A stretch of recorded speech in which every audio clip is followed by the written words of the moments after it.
என் ரத்தத்தின் ரத்தமான அன்பு உடன் பிறப்புகளே, ஹாய் ஹலோ வெல்கம். மாடு மாதிரி வளர்ந்துருந்தாலும் இன்னைக்கும் ஹாப்பி பர்த்டே சொல்கிற அத்தனை மாடுகளுக்கும் இனிய பிறந்தநாள் நல்வாழ்த்துக்கள். உழவர்களுக்காக உழவனுக்காக விவசாயத்துக்காக பாடும் அத்தனை மாடுகளுக்கும் இனிய மாட்டுப் பொங்கல் நல்வாழ்த்துக்கள். மாடுகளை பேணுவோம். மாடு அப்படின்னாலே செல்வம் தான். ஸோ அந்த மாட்டு செல்வத்தை பராமரிக்கும் அத்தனை விவசாயிகளுக்கும் இனிய மாட்டுப்பொங்கல் நல்வாழ்த்துக்கள். டேட்டா வீடியோக்குள்ள போகிறோம். நாம இன்னைக்கு பார்க்க போகிறோம் படம் கஷ்டப்பட்டு போய் பார்த்த படம். கார்த்திக், கீர்த்தி செட்டி, சத்யராஜ், ஆனந்த்ராஜ், வடிவிக்கிற சி, ராஜ்கிரண், இப்படி பலரோட, ரமேஷ் திலக், கருணாகரன், இப்படி பலரோட நடிப்பில், வெங்கட்டோட எடிட்டிங்கில், ஜார்ஜோட கேமராவில், சந்தோஷ் நாராயணோட மியூசிக்கில், நலன் குமாரசாமி அம்மா டவுசர் ரவுந்துச்சு நலன் குமாரசாமியோட இயக்கத்தில் வெளிவந்திருக்கிற பாத்யாரே ஊட்டாண்ட நான் வரங்காட்டி நான் விட மாட்டேன். டேரக்டா வீடியோக்குள்ள போலாம். பாத்யா ஓடியாங்க ஓடியாங்க சோறு ஓடாங்க ஓடியாங்க ஓடியாங்க ஓடியாங்க ஓடியாங்க சோறு ஓடாங்க ஓடியாங்க ஓடியாங்க ஓடியாங்க ஓடியாங்க சோறு ஓடாங்க ஓடியாங்க. பாத்யா படம் எப்படி இருக்கு, படத்தோட கதை என்ன, வழக்கம் போல சொல்ல போறது கிடையாதுங்க. பட் ஆனா நமக்கு 5 நிமிஷம் தான் இருக்கு. ஸோ அதுக்குள்ள சொல்லி முடிச்சிடுறேன். ஆக்சுவலி கிட்டத்தட்ட அந்த படத்துக்கு போனதே ஒரு பெரிய கதை தான். ஏன்னா நம்ம விஜய் தேட்டருக்கு போனோம், பார்த்தா வெறிச்சோடு இருந்துச்சு. என்னன்னு பார்த்தா ஷோவை கேன்சல் பண்ணிக்காங்க, ஒரு டிக்கெட் கூட விற்கல அப்படின்னு. பட் இதான் மனசு கேட்கல. இல்லையே, ஏன்னா ரீசன் சொல்கிறேன். ஸோ டக்குன்னு பார்க்கும்போது வரலாறு தேட்டர் இருந்துச்சு. 25 நிமிஷம் சேஸ் பண்ணேன். சீரியஸ்லி பல நல்ல மனிதர்களோட உதவியால் தேட்டரை அடைஞ்சேன், படத்தை பார்த்தேன். எஸ், பாத்தியா. ஆக்சுவலாக ரீசெண்டில் ஒரு ட்ரெண்டு போயிட்டுருங்க. ஹீரோ வந்து எல்லா கெட்ட பழக்கம் பண்ணுவான், எல்லாம் முள்ள மாதிரித்தனம் பண்ணுவான். கிளைமேக்ஸில் கரெக்டாக வந்துட்டு 2 காமனா எல்லாம் பண்ணிட்டு கடைசி காமனத்தில் இதெல்லாம் தப்பு, நான் தெரியாமல் பண்ணிட்டேன், தெரிஞ்சு பண்ணிட்டேன், அறிஞ்சு பண்ணிட்டேன், சொரிஞ்சு பண்ணிட்டேன், நான் திருந்திட்டேன், நீங்களும் பண்ணாதீங்க அப்படின்னு சொல்லுவார். உடனே எல்லா கிளைப் தட்டி சூப்பர் சூப்பர். இது வந்து ரீசெண்ட் ட்ரெண்ட். எனக்குமே ரொம்ப போர் அடிச்சு போச்சு. ஏன்னா எல்லாருமே ஒரே ட்ரெண்டை ஃபாலோ பண்ணுறீங்க அப்படின்னு. ஏன்னா நம்ம வாழ்ந்த சமூகம் அப்படி கிடையாது. என்னதான் ஹீரோ அப்படி நெகட்டிவாக இருந்து காசு திருந்துற மாதிரி இருந்தாலும் உங்க கூட வாழ்ற ஒருத்தன் அப்படி நெகட்டிவ் பண்ணால் பலான்னு கணத்தில் அரைஞ்சு அப்படியே சொல்ல தெரியும். கெட்ட வார்த்தையோட அப்படின்னு தான் சொல்ல தெரியும். ஆனால் அந்த ஒரே காரணம் தான். ஏன்னா வாத்தியார்னால அவங்க எம்ஜிஆர் தாங்க, மக்கள்கிட்ட இருந்தாங்க. அவர் தான் ஞாபகத்துக்கு உருவாக்கல. ஸோ வாத்தியாரை பார்த்து பல வருஷம் ஆயிடுச்சு. கிட்டத்தட்ட அவரோட இன்னுமே என்ன சொல்றது, நம்ம எதுக்கு எடுத்தாலும் இளையராஜான்னு போயிட்டு இருக்கும்போது எம்எஸ்பின்னு ஒருத்தர் இருக்காரு தெரியுமா, அவரை கொண்டு வரணும் அப்படின்னு எனக்கு அடிக்கடி தோணிட்டே இருக்கும். ஸோ எம்ஜிஆர் மூலமாக எம்எஸ்சி நான் அந்த படத்தில் பார்த்தேன். சீரியஸ்லி அந்த பெப்பியான மியூசிக் இருக்குல்ல, அதாவது அம்மா டவுசர் அவுந்துச்சு அப்படின்ற மாதிரி முதல்ல அலி, அதாவது படத்தோட கட்டு இருக்குல்ல, டக்கு டக்கு டக்கு டக்குன்னு. ஏன்னா வழக்கமான வில்லன் ஹீரோ ஸ்டோரி தாங்க.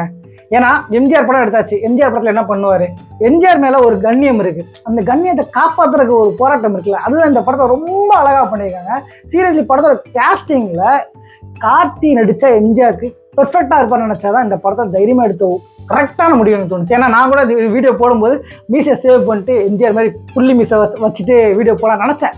பட் ஆனால் அது தனுஷ் பண்ண மாதிரி ஆயிருமே அப்படின்றக்காக பண்ணலை. பட் கார்த்தி அந்த கேஸ்டிங்கில் அவ்வளோ மெனக்கெட்டு எம்ஜிஆர் வாழ முயற்சி செஞ்சுருக்காருல, அதுக்கு ஒரு மிகப்பெரிய ஆட்சம். பெர்ஃபெக்டான கேஸ்டிங்க. 2வது கீர்த்தி செட்டி ஹீரோயினாக இருக்கட்டும், ரமேஷ் திலகா இருக்கட்டும், கருணாகரனாக இருக்கட்டும், ஆனந்த்ராஜா இருக்கட்டும். கிட்டத்தட்ட ஆனந்த்ராஜ்லாம் இன்ட்ரோலேயே எம்ஜிஆர் மாதிரி வர்றதெல்லாம் பயங்கரமாக இருந்துச்சு, சூப்பராக இருந்துச்சு. அதில் ஒரு லூப் ஹோல் இருக்கும், அதை நான் சொல்ல மாட்டேன், நீங்கள் தேட்டரில் பாருங்கள். அந்த சீனில் ஒரு லூப் ஹோல் இருக்கும், அதுக்கு முந்தின சீனில் ஒரு லூப் ஹோல் இருக்கும். அந்த லூப் ஹோல் எப்படி கனெக்ட் ஆகுது அப்படின்றத பரபரன்னு கொண்டு போகிறாங்கல்ல, அதாவது பக்கா கமர்ஷியல் பேக்கேஜ். அதாவது போன வாரம் பார்த்த பராசக்தி சிவாஜி படத்தை விட, அதாவது அந்த படத்தில் முயற்சி செய்யாத இந்த படத்தில் பெர்ஃபெக்டாக செஞ்சுருக்காங்க. ஏன்னா எம்ஜிஆர் அப்படின்னால டபக்கு அவங்க பொன்மன செம்மல், மக்கள் திலகம், மக்களுக்காக அப்படின்னு தான் வரும்.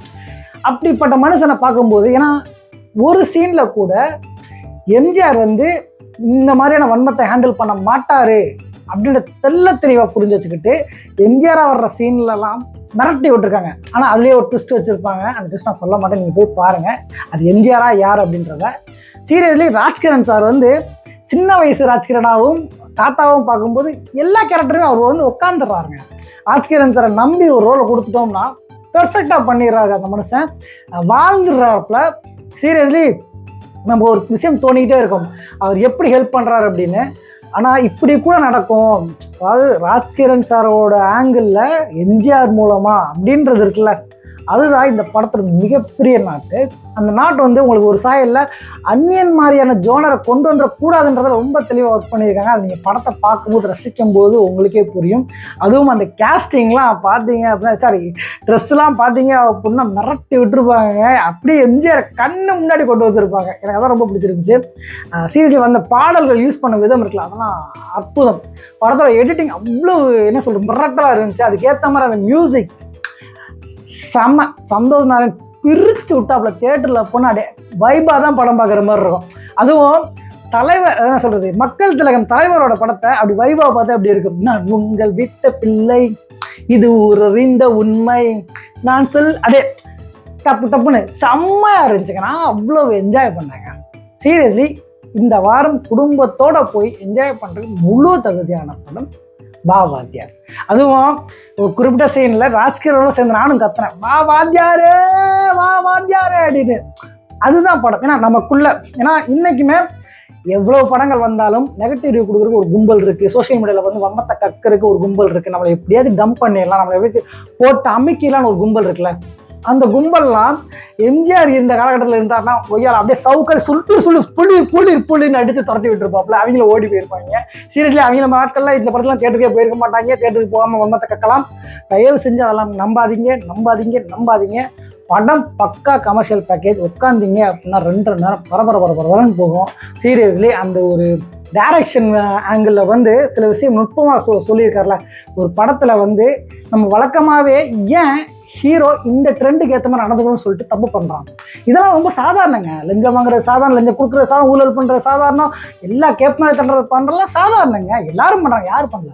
இதில் அவங்க ஒரு வார்த்தை யூஸ் பண்ணுவாங்க, எல்லாம் மாட்டாத வரைக்கும் தான் எல்லாருமே யோக்கியம், மாட்டினா எல்லாருமே அயோக்கியம் அப்படின்னு. டேய் இங்கே மாட்டாதா உண்மையிலே யோக்கியங்க நிறைய பேர் இருக்காங்கடா அப்படின்றத ரொம்ப அழகாக மைனூட்டாக சொன்ன படம் தான் வா வாத்தியார். ஏன்னா பெரும்பாலான படங்கள் நீங்கள் எவ்வளோ சொன்னாலுமே ஆபாசமாகவோ வன்மத்தோடோ வன்முறையோடையோ தவறான கண்ணோட்டத்திலே வந்தால் கண்டிப்பாக இங்கே ஓடாது, மக்கள் ஏற்றுக்க மாட்டாங்க. ஏன்னா 10% வேணால் நீங்கள் சொல்கிற அந்த வன்மவாதிகள் இருக்கலாம். பட் 90% உண்மையிலேயே நல்ல மனசோட இலகன மனசோட அன்பான சந்தோஷமான வாழ்க்கையை வாழ தான் ஆசைப்படுறாங்க. அப்படிப்பட்டவங்களுக்கு இந்த படம் கண்டிப்பாக பிடிக்கும். அதுவும் எம்ஜிஆரை பிடிச்சவங்களுக்கு இந்த படம் வெறித்தனமாக பிடிக்கும். ஸோ மிஸ் பண்ணாமல் தேட்டருக்கு போங்கன்னு தான் சொல்லுவேன். ஸோ அண்டில் பாபாய் இந்த படத்துக்கு போகலாமா வேணாமான்னு யோசிச்சுக்கிட்டு இருந்தீங்கன்னா இந்த ரிவ்யூவை ஷேர் பண்ணுங்கள். மறக்காமல் நீங்கள் படம் பார்த்து வந்து உங்களுக்கு ஏதாவது சொல்லணும்ல அதையும் கமெண்ட்டில் சொல்லுங்கள். மறக்காமல் உங்கள் ராபினோட நம்ம ஓல்ரைட் சேனல் சப்ஸ்கிரைப் பண்ணி பெல் பட்டன் தெரிவிக்க விடுங்க. எஸ் மறக்காமல் நம்ம ஃபேஸ்புக் பேஜும் லைக் அண்ட் ஃபாலோ பண்ணுங்கப்பா. யூடியூப்பில் பெரிய பஞ்சாயத்து போய்கிட்டு இருக்கு. ஐடி போனாலும் போயிடலாம். பட் இருந்தாலும் தொடர்ந்து நம் முயற்சிகள் தொடரும் 9வது வருஷத்திலும்.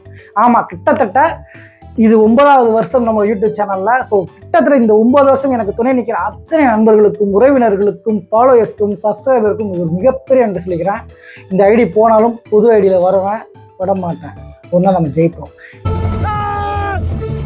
எஸ் நம்ம தலை இளங்கோ வந்து நம்ம போஸ்ட் ஃபேஸ்புக்கில் போட்ட போஸ்ட்டு டேரக்டர் நலன் குமாரசாமிக்கு அனுப்பியிருக்காங்க. ஸோ நலன் வந்து ரிப்ளை பண்ணிக்கிற அந்த ரிப்ளை தான் இது. நான் எப்பயுமே சொல்கிறது தான், உண்மையாக இருங்க, நேர்மையாக இருங்க, அன்பாக இருங்க, பாசமாக இருங்க. தலை இளங்கோ சத்தியமாக டேரக்டர் பெருசு படுத்துகிற டேரக்டர் தலை இளங்கோ, உங்களோட நட்பு கிடைச்சது லைஃப்பில் மறக்க மாட்டேன். சீரியஸ்லி இதுக்கு நான் என்ன நன்றி கடன் பட்டுக்க எனக்கு சத்தியமாக தெரியல, பறந்துக்கிட்டு இருக்கேன். ஸோ இந்த வீடியோ முடிச்சுக்கிறேன். கண்டிப்பாக இந்த படத்தை பார்த்துட்டு என்ஜாய் பண்ணிட்டு நீங்கள் கமெண்ட்டில் சொல்லுவீங்கன்னு நம்புகிறேன்.